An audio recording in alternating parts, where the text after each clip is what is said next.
Saat ini saya berada di Desa Borong, bertemu dengan sahabat saya, Pak Desa, Pak Andi Rizky Setiawan ya. Andi Rizky Setiawan ini adalah anak muda yang sangat berbakat, punya banyak inovasi-inovasi baik yang mungkin penting untuk dikeluarkan di banyak desa di Bulukumba ini, bahkan keluar dari Bulukumba ini. Sebelum kita menggali lebih dalam soal beberapa inovasi dari Desa Borong ini, penting untuk kita dengarkan dari Pak Desa ini apa yang menjadi agenda Desa Borong ini di tahun 2021 ini kira-kira. Silakan Pak. Iya. Untuk agenda 2021 yang pertama itu terkait dengan BUMDes. Oke. Yang kedua terkait dengan pengembangan aplikasi untuk mempermudah kinerja di desa. Salah satunya aplikasi SPPT PBB yang sudah kami kembangkan untuk saat ini. Dan beberapa program yang terkait dengan kesejahteraan masyarakat terkhusus di potensi desa, yakni pertanian jagung, kelapa, dan coklat. Oke. Beberapa pertanian lainnya. Kalau soal BUMDes, berapa intervensi penyertaan dari APBDes? Iya. Kalau sesuai dengan perencanaan untuk tahun ini, kita belum belum banyak menyertakan karena masih tahap pembenahan. Kelembagaan ya. Iya, tapi di tahun 2022 kita sudah masukkan dari KPDes. Oke. Dari KPDes untuk pengembangan BUMDes. Jadi saya berencana ini Pak akan buat sebuah gudang atau lumbung untuk menampung semua hasil bumi di Desa Borong. Terutama untuk di jagung. Kenapa? Jadi, fokus bisnis ke sumber daya ini. Iya, potensinya di hasil bumi. Okay. Jadi kan begini Pak, biasanya petani itu sudah tanam, petik, jual. Okay. Selesai. Tidak petik, tanam, petik, dan olah. Okay. Nah, saya membuat sebuah gudang atau lumbung untuk mengolah dulu itu hasil pertanian masyarakat. Jadi misal contoh begini, di Desa Borong kita buat lumbungnya, kemudian kita lengkapi di dalam, misalnya alat pengeringnya, kemudian alat pembuat pakannya. Ya. Hitungan bisnisnya sederhana aja, hitungannya sederhana. Kalau kita beli di petani itu harga dengan kadar 10-15% itu sekitar 2.500 sampai 2.900 tanpa pengolahan. Dia hasil dipetik dijual. Ya. Nah kalau kita olah itu harganya sekitar 4.000 sampai sudah 5.000 rupiah per kilo. Antara inovasi kami di BUMDes itu dulu. Okay. Jadi semua kelapa yang jadi kopra ditampung, kemudian ditingkatkan, diolah kualitasnya sehingga menarik, jadi kita jual. Ini sevisi dengan Bupati Bulukumba bahwa untuk mengekspor hasil bumi kita ini kualitasnya harus ditingkatkan. Saya termotivasi di situ juga. Kalau soal infrastruktur misalnya, apa intervensinya? Iya, kalau infrastruktur, saya lebih ke penyediaan air bersih untuk masyarakat. Sudah. Alhamdulillah sudah terlaksana sekitar 20%, karena kita dapat bantuan dari kabupaten untuk pembuatan spam di daerah daerah Salibang. Okay. Ada daerah atas yang sudah banyak, maksudnya sumber air di situ, yang kemudian kita bisa alirkan ke dusun Sapan dan dusun Salibang sendiri. Berapa kakak yang menjadi target pelayanan?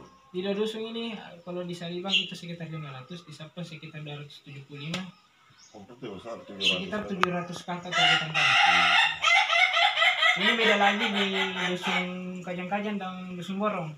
Dusun Kajang-Kajang sekarang kan ada Pansimas dari pemerintah sebelumnya, ini tidak termanfaatkan. Masalahnya adalah tidak ada sambungan rumah ke masyarakat yang dibagikan.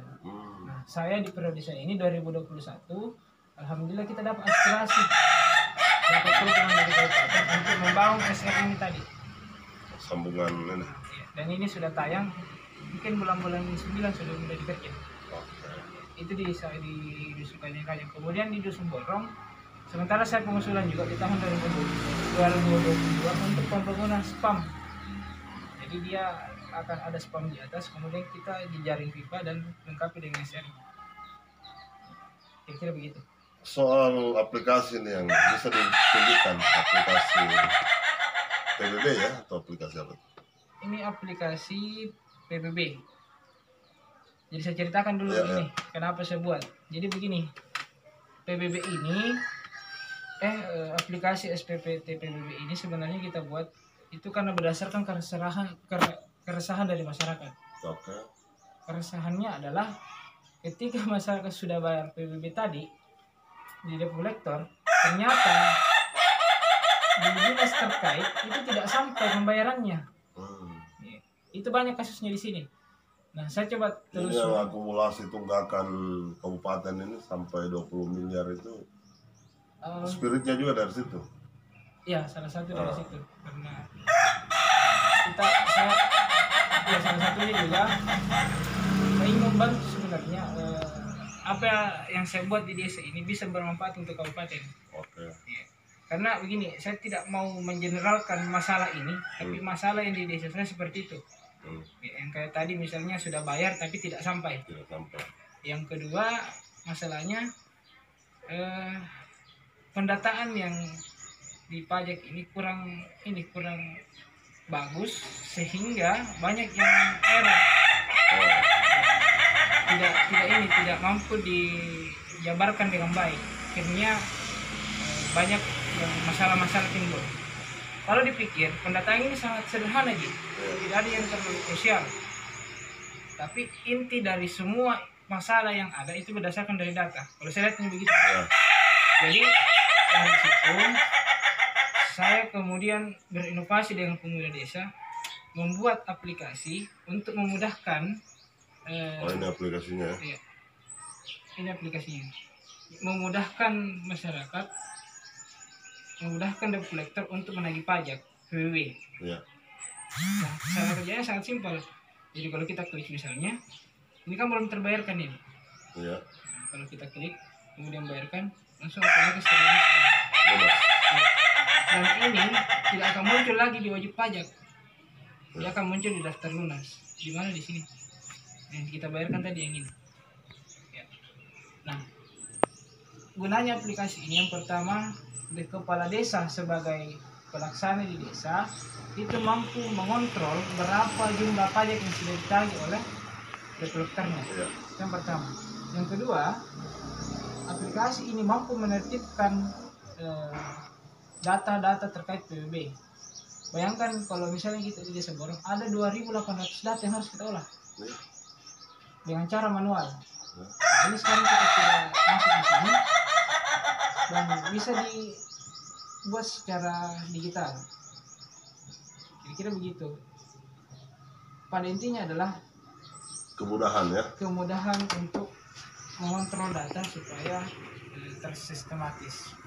Nah, itu pada intinya ini aplikasi. Ya. Kira begitu.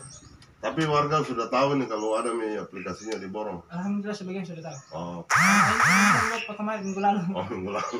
Setelah terinovasi, spiritnya tentang PBB 20 kumba yang sampai 20 miliar yang ini. Iya. Makanya kami buat ini. Nah, informasi juga Pak bahwa aplikasi ini tidak dimiliki oleh semua desa, hanya di Desa Borong. Hanya di sana. Yang buat aplikasi begini. Iya. Dan kami di Desa Borong sudah mampu menghitung ketika ditanya sudah berapa yang terkumpul di desa. Iya. Progresnya berapa persen itu sudah bisa hitung. Dan yang terakhir, kendala yang paling inti adalah debt collector biasanya tidak mampu membedakan yang mana sudah membayar, yang mana belum. Nah, kalau ada aplikasi bisa terkontrol. Nah, adanya aplikasi ini itu bisa dikerjakan. Ini kan salah satu contoh. Wajib pajak ini belum terbayarkan ini. Nah, ini yang sudah terbayarkan. Di situ. Jadi keadaan double. 2 kali dibayar dalam 1 orang. Itu human error-nya di situ, Pak. Tapi ini aman sudah dengan aplikasi. Dan saya selaku kepala desa dan debt collector berani bertanggung jawab 100% ketika ada masyarakat yang membayar dan tidak tersampaikan ke dinas terkait. kami baik debt collector dan kepala desa siap untuk mengganti uang tersebut ketika tidak sampai. Kami sudah berani menggaransikan karena kita punya aplikasi ini. Kira begitu, Pak. Baik, terima kasih informasi dari Pak Desa. Ini tentu memberi semacam pertukaran pengalaman, pertukaran pengetahuan yang bisa dijangkau oleh semua orang. Terima kasih Pak Desa atas informasinya. Assalamualaikum warahmatullahi wabarakatuh.